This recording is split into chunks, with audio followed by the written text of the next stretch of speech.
I'm going to show you how to make some little star bursts. These ones are all covered in glitter, and you can do them in all different colours, which is great fun, and they're so easy.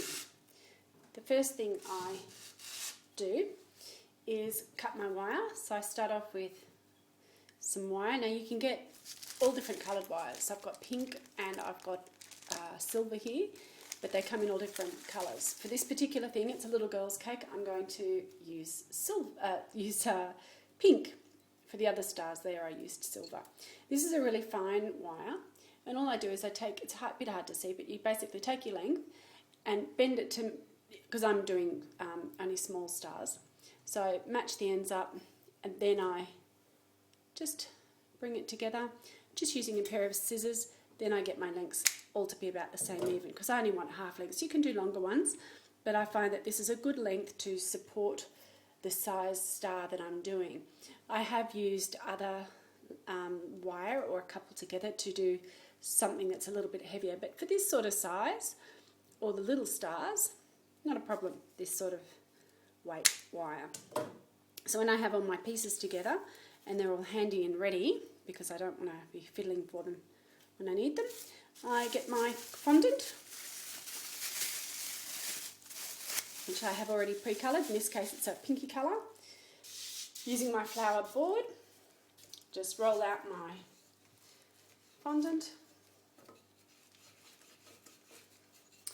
And you want to make it not paper thin. You want to have a bit of thickness to it, because it means that these ones are reasonably thick. They're about 2 to 3 millimeters thick, and I've made some other ones a little bit finer, but it just means that you've got something with a bit of steadiness and weight behind it.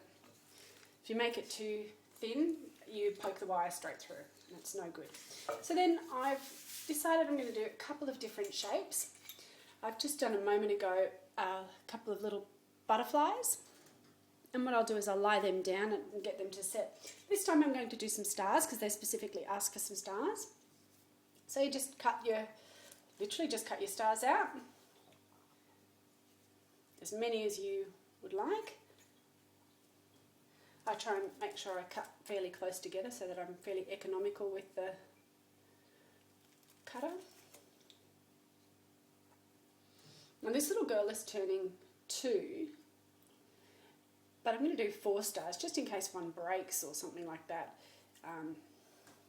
Doesn't hurt to have a few extra. So you can see how thick they are. They're not super thin, but they're not super fat. They're a couple of millimeters through.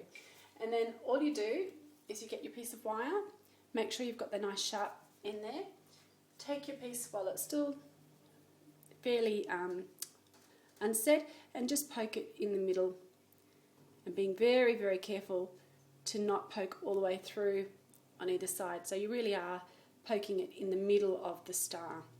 And then what I do, and funny, you can actually feel the wire going in, and I don't stand it up in here. I have a piece of foam. I actually lie them down. I just leave them flat, and I give them a while, maybe 2 or 3 days, and then I'll stand them up to fully dry for a week. So the main thing is, don't touch them. That was the big tip I was given. Don't touch them to see how they're drying, because that's when they snap off, because they're not quite dry. Even leave them lying down for a good week if you can. Whatever works, and then stand them up to fully air dry. But that's all there is to it. It's so easy. And then you can do, you can decorate these with either some glitter, like I've done with those other ones. See, here's another one. Or you can decorate them with dusts, like a pink dust or a white dust. You can even paint some little star things on them, or shapes or anything, using a brush and some fondant dye. Or you can stick some pearls in them. You can paint some Tylose on them, so that the Tylose and water glue, or even sugar sometimes, and just dip them in some hundreds and thousands or something like that, and you can get all sorts of different things. Stick a few pearls, one on each end or one on each tip of the star, I should say. You can do all sorts of things to make these as pretty as you want, and that's all there is to it. Main thing is, let them dry before you stand them up, and that's it. Enjoy.